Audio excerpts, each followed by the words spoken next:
Fala galera, tudo bem com vocês? Eu sou o professor Juliano, sou seu professor de História. E galera, na nossa aula de agora, como você já pode perceber aqui, a gente vai falar sobre esse período conhecido como Nova República. O que foi a Nova República, galera? Vejam, o Brasil passa por alguns períodos republicanos, né? Primeiro você tem então a proclamação da República, com a República dos Marechais, que vai até 1894. Depois a República Oligárquica, de 1894 a 1930. Depois de 1930 a 1945, temos a chamada Era Vargas. Depois da Era Vargas, entramos de 45 a 64 na chamada República Populista, né? Vejam que são fases diferentes da nossa república, da nossa democracia. Aí chegamos a 1964, temos o início do período militar, né? Indo de 64 até o ano de 85. Em 85 nós tivemos as eleições, né, com o primeiro civil assumindo o poder no Brasil em 21 anos. Quem foi esse civil? Tancredo Neves. Professor, mas você não colocou ele ali. Pois é. Por que não está aqui o Tancredo, né? Porque o Tancredo Neves morreu na véspera da posse, alguns dias antes de assumir o poder. O Tancredo Neves morreu, assumiu o poder então José Sarney. Pontos importantes do governo Sarney, que vai até 89, são os seguintes. É um governo marcado por uma hiperinflação, por muitas tentativas de planos econômicos de resolver a economia brasileira, evidentemente, e também na Constituição Cidadã, a Constituição de 1988, elaborada ali, idealizada principalmente por Ulisses Guimarães, certo? Então, depois do Sarney, nós temos a eleição de Collor. Collor governa apenas de 1990 a 1992, né? E ele é impeachmentado. Temos esse presidente que sai do poder de maneira forçada, né, por causa de escândalos de corrupção que envolviam o nome dele. E acontece também aquele movimento chamado Movimento dos Caras Pintadas. E em 92 o Collor foi impeachmentado.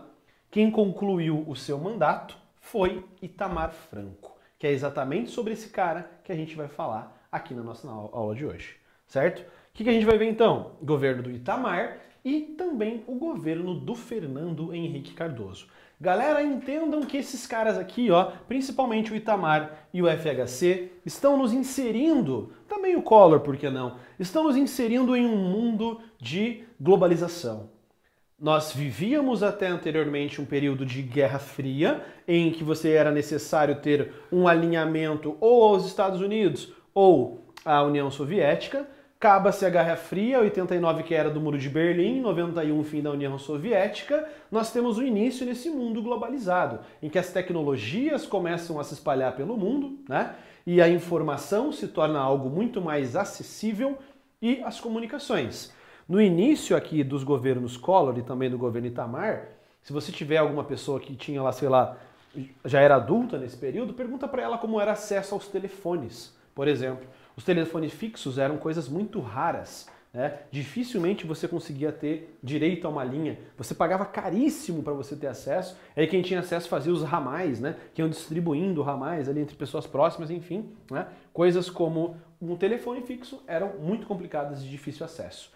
Então, o governo Itamar decide, né? Itamar Franco, que era o vice de Fernando Collor, vai completar o mandato que o Collor foi eleito. E então em 94 ele sai. O que nós temos de pontos importantes referentes ao governo do Itamar Franco, que é o tupetudo ali, muito satirizado em programas de comédia da televisão brasileira e revistas, né? Itamar Franco, vice-presidente de Collor, assumiu a presidência com o desafio de buscar soluções para a situação em que se encontrava o Brasil.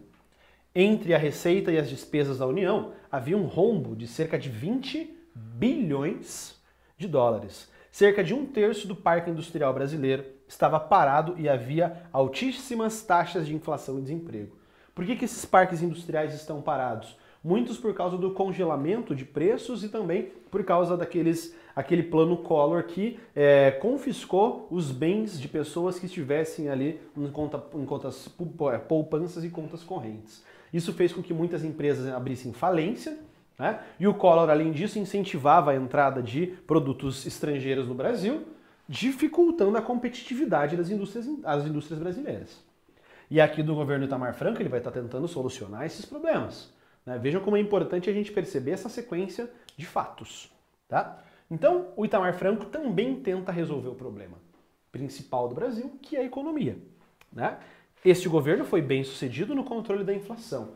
Por que o governo do Itamar é tão bem sucedido? Porque ele vai implementar o chamado Plano Real. Ô professor, mas eu achava que era o Fernando Henrique Cardoso que tinha feito esse plano. Pois então, o Fernando Henrique Cardoso ele não era o presidente quando fez esse plano, mas ele fazia parte do Ministério da Fazenda e liderava a equipe de organização e desenvolvimento desse chamado Plano Real, né, que é o plano que nós temos até os dias de hoje, que você tem aí, que salvou com certeza a economia brasileira. É um grande ponto positivo que nós temos aqui desse governo do Itamar, um governo que já se apresenta com características neoliberais, certo? Bom, vamos lá. O governo foi bem sucedido, o Plano Real em 94 passou a vigorar uma nova moeda, o real. Houve uma valorização da moeda brasileira, olha isso, em relação ao dólar e, consequentemente, aumento do poder de compra da população, principalmente, perdão, a compra de alimentos. Olha isso aqui, galera. R$1 equivalia a $1 quando foi colocado em prática. Olha o valor que o real tinha. Hoje em dia, o real e o dólar têm uma disparidade de valor gigantesca, né? Por isso que o poder de compra está diminuído e é complicado você importar produtos, né? E aqui nesse momento não, R$1 equivalia a $1. O poder de compra do brasileiro estava muito bom, né? Por outro lado, se mantiveram as concessões às empresas estrangeiras. Política iniciada por Fernando Collor, que defendia a reabertura do mercado e resultaria no aumento da concorrência e, consequentemente, da qualificação da indústria nacional. Agora sim, agora a economia brasileira precisa se mostrar como uma indústria produtiva, como uma indústria que está buscando o mercado. Por quê? Porque agora tem dinheiro. E além disso, você tem produtos estrangeiros entrando no Brasil.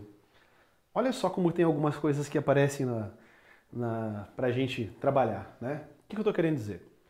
Às vezes eu estou em casa à toa, eu assisto televisão, como vocês todos, normal, fico lá zapeando e sempre caio nos canais de história, canal de ciência e tudo mais. E eu estava estudando, eu estava lá assistindo e acabou caindo a história dos videogames para mim nesse momento. Nesse período da década de 90, um videogame ganhou muita força no Brasil, que era um videogame chamado Phantom. O Phantom era a versão brasileira para o videogame da Nintendo de 18 bits que existia nessa época.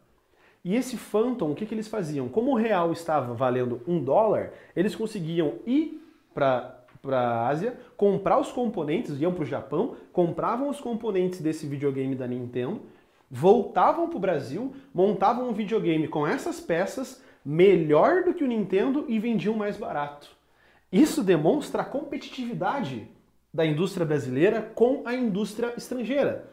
O Nintendo entrava muito mais caro do que esse videogame Phantom produzido pela Gradiente aqui no Brasil, que é uma empresa que já não existe mais, né?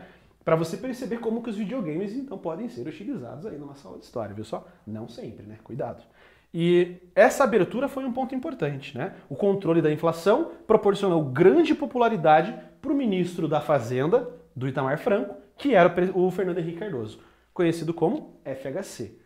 Não é à toa que o FHC é eleito posteriormente presidente do Brasil. E aqui, só para a gente completar aqui do lado, né, o FHC comanda o Brasil de 1995 até o ano de 2002, que é quando nós temos ali, o que a gente tem em 2002? O Brasil sendo também campeão mundial de futebol, né, durante o governo aqui do FHC, certo? O FHC, o Fernando Henrique Cardoso, ele é um professor doutor em sociologia, é um dos maiores sociólogos que existem, tá? Com livros escritos sobre o desenvolvimento da economia da América Latina, e ele ganha fama durante o governo do Itamar Franco por ser um dos idealizadores do Plano Real. E ele é um dos responsáveis principais pela implementação do neoliberalismo no Brasil. O neoliberalismo tem uma característica importante, faltou aqui, né? Eu juntei o C, virou um parênteses aqui, aí agora você consegue entender. Ele é um dos grandes idealizadores do neoliberalismo no Brasil. O neoliberalismo preza pela ideia de privatizações. vender as empresas estatais para capital privado. E algumas empresas são privatizadas durante o governo do FHC. Por exemplo, a Companhia Vale do Rio Doce, a Embraer, além de empresas dos setores petroquímicos, elétricos e químicos de uma maneira geral. Muitas empresas passam por esse processo de privatização, que é uma das características do FHC, que foi reeleito e governou o Brasil também até o ano de 2002. Tá? Durante seu mandato foi aprovada uma emenda constitucional que permitia a reeleição para cargos do Executivo, incluindo para presidente. O FHC reelegeu-se, mas o início do seu segundo mandato foi marcado pela desvalorização do real com o aumento dos juros da dívida interna. Outro fator que marcou o período foram os constantes cortes de energia elétrica, conhecidos como apagões. Quem viveu essa época aqui lembra. Eles eram causados por vários fatores, desde a falta de chuvas até a ausência de planejamento em distribuição de energia, e evidenciaram necessidade do investimento nesse setor elétrico, que foi um grande problema nessa época aqui do governo FHC. Beleza, galera? A gente fecha por aqui então essa nossa aula sobre os governos Itamar Franco e Fernando Henrique Cardoso. Um forte abraço para vocês, bons estudos e até a nossa próxima aula. Tchau!